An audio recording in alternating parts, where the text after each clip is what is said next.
لله رب العالمين والعاقبة للمتقين والصلاة والسلام على أشرف الأنبياء والمرسلين سيدنا وحبيبنا وقدوتنا محمد بن عبد الله وعلى آله وصحبه أجمعين أما بعد. قال تعالى في كتابه المجيد والفرقان الحميد: أعوذ بالله من الشيطان الرجيم بسم الله الرحمن الرحيم. فهل ينظرون إلا الساعة أن تأتيهم بغتة فقد جاء أشراطها فأنى لهم إذا جاءتهم ذكراهم.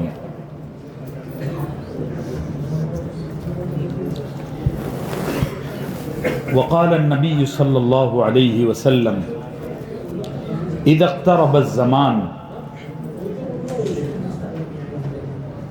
ويربي الرجل جرو كلب خير له من أن يربي ولدا له. رواه الإمام الحاكم في مستدركه. صدق الله العظيم وصدق رسوله النبي الكريم. حاضرین مجلس، اللہ تعالیٰ کا بہت فضل ہے کہ ہم آج 18ویں رمضان کو مکمل کر چکے ہیں. بڑی تیزی سے رمضان کے 2 عشرے مکمل ہو گئے.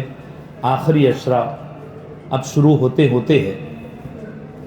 اللہ تعالی ہماری عبادات کو قبول فرمائے، کوتاہیوں کو، لغزشوں کو معاف فرمائے.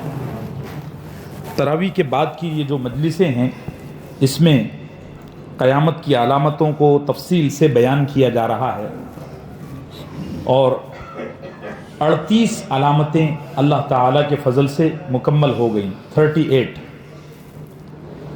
آج 39ویں علامت بیان کروں گا انشاءاللہ، اور وہ یہ ہے کہ نبی کریم صلی اللہ علیہ وسلم نے ارشاد فرمایا کہ قیامت کے قریب لوگ کتے پالیں گے. کیا کریں گے؟ کتے پالیں گے. اور کیسا پالیں گے؟ کہ کتے کی پرورش اور دیکھ ریکھ انسانوں کی طرح ہوگی. اس کے ناز، اس کے نخرے، اس کی نسل، اس کا رنگ، اس کا ڈیزائن، اس کا علاقہ، سب کچھ دیکھا جائے گا. مستدرک حاکم کی یہ حدیث ہے. اس مضمون کی اور بھی کئی روایتیں ہیں. دیکھیے، جانور پالنے کے سلسلے میں شریعت کا اصول یہ ہے کہ حلال جانور پالنا چاہیے.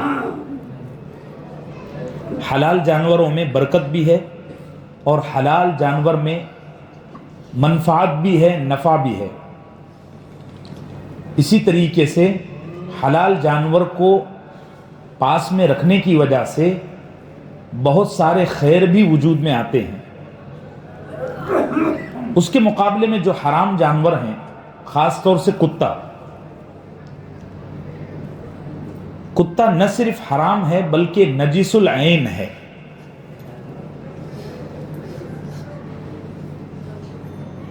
جیسے اس کی رال تک ناپاک ہے، نجس ہے، وغیرہ وغیرہ. بڑے تفصیلی مسائل ہیں. اور اگر یہ کسی برتن میں منہ ڈال دے تو اس کو 7 مرتبہ دھونا شریعت کا حکم ہے. اس برتن کو 7 دفعہ دھونا. سوائے کسان کے اور سوائے شکار کرنے والے کے، ان 2 لوگوں کے علاوہ کسی کو کتا پالنے کی گنجائش نہیں ہے. شکار کرنے کا مطلب یہ ہے کہ پرانے زمانے میں بھی اور ابھی بھی پہاڑی علاقوں میں کتے کو تربیت دی جاتی ہے، اس کو ٹرین کیا جاتا ہے. وہ اپنے آقا کے حکم پر شکار کرتا ہے اور اپنے آقا کے حکم پر ہی شکار چھوڑ دیتا ہے. اس کی بڑی باریک تفصیلات ہیں. اسی طریقے سے کسان کو اپنی کھیتی میں نگرانی کے واسطے کتے کو پالنے کی گنجائش شریعت نے دی ہوئی ہے. ہمارے یہاں بڑے شہروں میں یہ جو خاص طور سے جو ہائی کلاس لوگ ہیں، انہوں نے جو کتے کو پال کر رکھا ہوا ہے، مسلمانوں میں تو اللہ تعالیٰ کا بہت فضل ہے، یہ چیز اتنی عام ابھی بھی نہیں ہے. لیکن دوسرے مذاہب میں آپ دیکھ لیجئے، کتوں کے مزے ہی مزے ہیں. کہنے کا مطلب یہ ہے کہ کتوں کے اتنے ناز ہو گئے، یہ بات آج کی نہیں ہے، رسالت میں آپ صلی اللہ علیہ وسلم نے فرما کر چلے گئے کہ قیامت کے قریب یہ ہوگا۔ بعض کتے بڑے مہنگے بھی ہوتے ہیں، وہ ووڈا فون کا جو سم آتا ہے اس پر ایک کتا بیٹھتا ہے، میں نے سنا وہ بڑا مہنگا ہوتا ہے، یعنی کتے سمبل بن گئے نا۔ اللہ، کیا نبی صلی اللہ علیہ وسلم کا علم تھا اور کیا رہنمائی کر کے گئے ہیں۔ دیکھو کہتے ہیں کہ کتے اپنی اولاد سے بھی زیادہ دیکھ ریکھ کے لائق ہو جائیں گے قیامت کے قریب۔ اور بھی حدیثیں ہیں، میں سرسری علامتیں، چونکہ مجھے ایک نقطے تک اپنی بات، ایک پوائنٹ تک مجھے اپنی بات پہنچانا ہے، 8-10 دن بچ گئے۔ تو میرے بچوں، تم میں سے اگر کسی کو شوق ہو، اس سے پناہ مانگو۔ اس گھر میں کتا داخل نہیں ہوتا جس میں، اس گھر میں فرشتہ داخل نہیں ہوتا جس میں کتا۔ بڑی مشہور حدیث ہے، اور حدیث کی کتابوں میں یہ کئی الفاظ میں الگ الگ طریقے سے وارد ہوئی ہے۔ نبی کریم صلی اللہ علیہ وسلم اس گھر میں تشریف نہیں لائے جہاں کتا تھا اور جہاں تصویر تھی، جاندار کی تصویر۔ اچھا، جانداروں کی تصویر سے متعلق ایک بات میرے ذہن میں آئی ہے، میں اس مسجد میں دیکھ رہا ہوں، اور بھی مسجدوں میں دیکھا، لیکن یہاں بہت زیادہ دیکھنے میں آ رہا ہے کہ بہت سارے لوگ بازار میں سے آتے ہیں، ان کے ہاتھ میں تھیلی ہوتی ہے، تھیلی پر کسی نہ کسی کا فوٹو بنا ہوا ہوتا ہے، ایسی تھیلی، اور وہ فوٹو چھوٹا موٹا نہیں ہوتا، وہ کافی بڑا فوٹو ہوتا ہے۔ تو اس معاملے میں ذرا لاپرواہی ہو رہی ہے، مسجدوں میں تصویر کا لانا بڑا منع ہے، کسی کا بھی مت لاؤ، وہ متر کی تو بات ہی چھوڑو، کسی کا بھی فوٹو مت لاؤ۔ اس گھر میں رحمت کے فرشتے داخل نہیں ہوتے جہاں پر کتے اور فوٹو ہوں جاندار کی، ٹھیک ہے۔ 2-3 سال پہلے بی بی سی نے ایک ڈاکومنٹری شائع کی، اس میں ایک سانپ پالنے کا بھی رواج چل پڑا ہے۔ آپ نے دیکھے ہوں گے، مولانا طارق جمیل صاحب کے پاس کوئی نوجوان آئے، انہوں نے وہ موٹے اتنے بڑے بڑے سانپ ہوتے ہیں، وہ لوگ پال رہے ہیں، وہ کچھ الگ نسل کے سانپ ہیں لیکن ہیں سانپ۔ تو وہ ڈاکومنٹری میں یہ تھا کہ ایک خاتون اپنے گھر سے ایک بہت بڑا سانپ لائی ڈاکٹر کے پاس، وہ ڈاکٹر سانپوں کا ڈاکٹر تھا۔ تو اس خاتون نے کہا کہ یہ سانپ جو ہے کئی دنوں سے کھا رہا نہیں، کچھ بھی نہیں کھا رہا، اور حرکتیں بڑی عجیب عجیب کر رہا ہے۔ ایک حرکت یہ کرتا ہے کہ کبھی میرے بچوں سے لپٹ جاتا ہے، کبھی مجھ سے لپٹ جاتا ہے، اور کئی دنوں سے بھوکا ہے۔ تو ڈاکٹر نے اس کا معائنہ کیا، اس کو دیکھا، چیک کیا، اور ڈاکٹر نے کیا بولا؟ ڈاکٹر نے کہا کہ محترمہ، یہ جو سانپ ہے یہ کئی دنوں سے نہیں کھا رہا ہے نا، اور آپ کی باڈی کو، آپ کے بچوں کی باڈی کو، کبھی آپ کے ہسبینڈ کی باڈی کو لپٹ رہا ہے، یہ کیوں ایسا کر رہا ہے معلوم ہے؟ یہ نہیں کھا رہا ہے، یہ اپنے پیٹ میں جگہ بنا رہا ہے آپ کی سائز کی، کسی دن آپ کو نگل لے گئے۔ سانپ تو سانپ ہے، اللہ ہم سب کو ہدایت عطا فرمائے۔ چلیے، علامت نمبر 40، لا تقوم الساعة حتى تزول الجبال عن اماکنها۔ نبی کریم صلی اللہ علیہ وسلم نے فرمایا قیامت قائم نہیں ہوگی یہاں تک کہ پہاڑ اپنی جگہ سے ہل جائیں گے۔ دیکھیے قیامت کے قریب ہے نا، پہاڑ اپنی جگہ چھوڑیں گے۔ اب یہ جو حدیث ہے کنز العمال کی حدیث ہے، اور تاریخ میں یعنی 1400 سال میں 1445-46 سال گزر گئے، اتنے سالوں میں 2 واقعات ایسے ہوئے کہ پہاڑ اپنی جگہ سے ہلے ہی نہیں بلکہ ہٹ گئے۔ جیسے یہ ٹیبل، یہ پہاڑ ہے تو یہاں سے ہٹ کے یہاں آ گیا، سمجھ رہے آپ بات؟ اب بھی ایسا ہوتا ہوگا، کس کو پتا؟ لیکن نبی کریم صلی اللہ علیہ وسلم نے یہ جو فرمایا، ایسا لوگوں نے دیکھا۔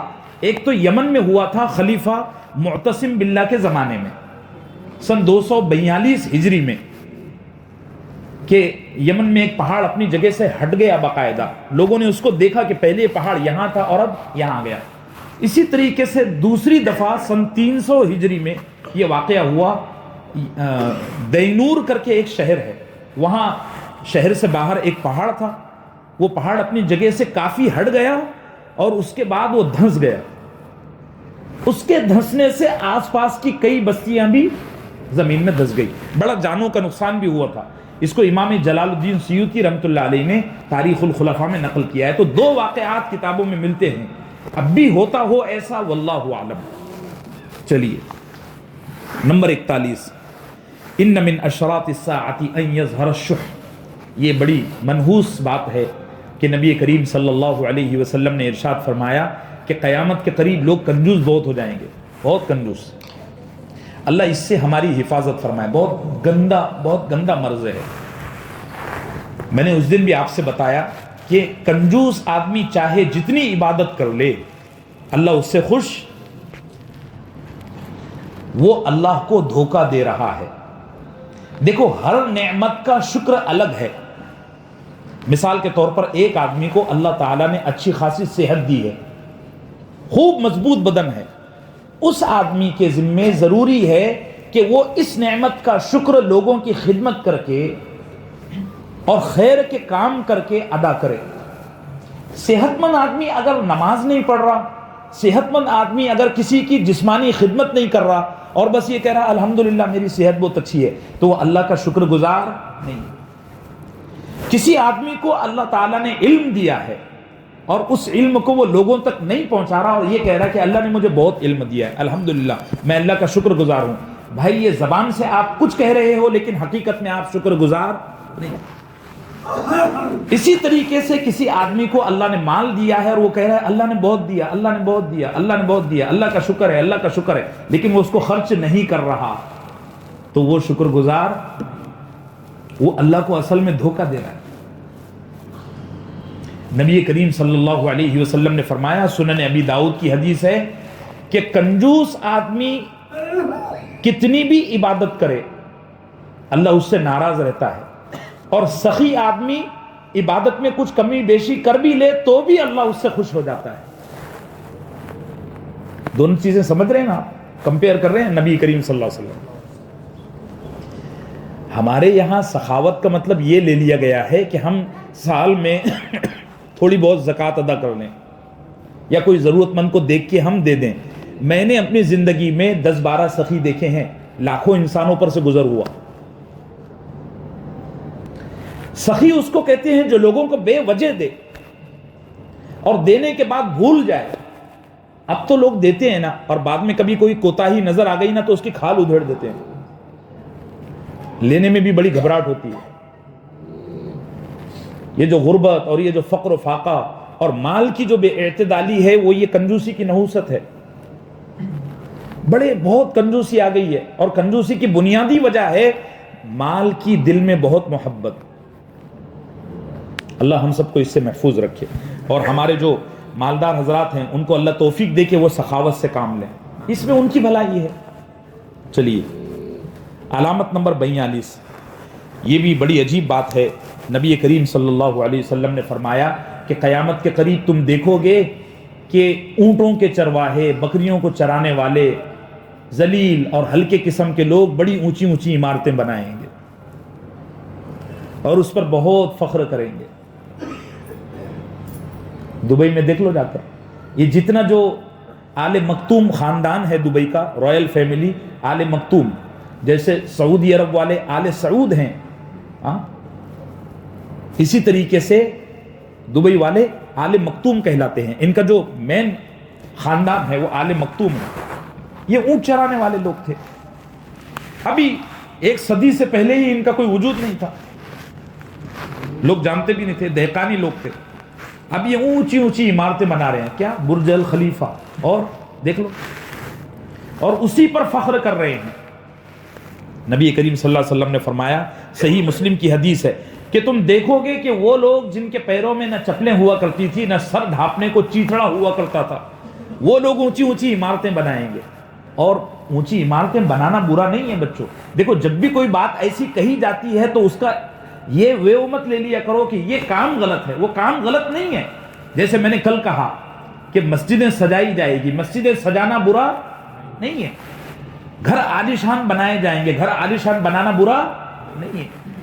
ان پر فخر کرنا اور اسی کو زندگی کا مقصد بنا لینا، اسی کو کامیابی کا اور ناکامیابی کا معیار سمجھ لینا، یہ شریعت کے نزدیک عتاب کے لائق ہے۔ اللہ ہم سب کو ہدایت عطا فرمائے۔ چلیے